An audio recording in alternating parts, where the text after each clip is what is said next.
Hey Nancy, it's Allison. I hope you're doing well.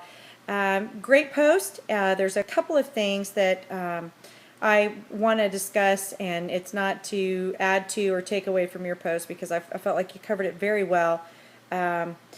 Something that's very interesting to me that Snow continues to point out is that, and you mentioned it, that we had no interest in Afghanistan or what was happening in Afghanistan under the Taliban regime until 9/11, and when they refused to turn over Al Qaeda terrorists or leaders to us.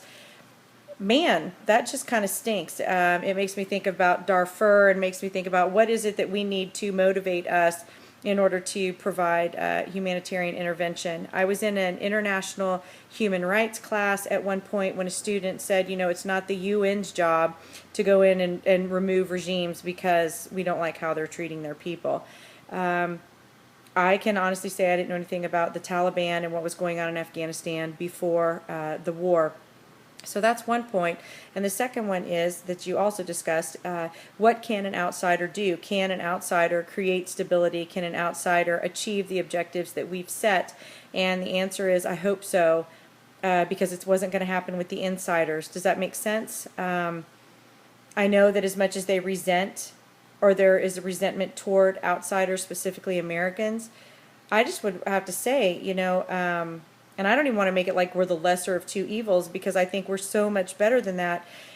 The insiders weren't cutting it either, and I just don't know that that's been said, so it's been recently frustrating for me.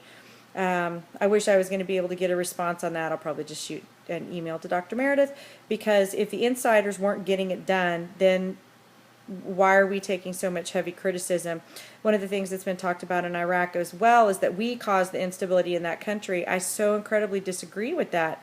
Ask the Kurds if we caused instability. So I'm all fighting mad now and want to talk about it. So I'll probably just take it out on Dr. Meredith. But these are things that your post provoked me to think a little bit more about. Again, a great wrap up of Snow on the two wars, Al Qaeda and the Taliban, and how we ended up in both of those places. Thanks so much.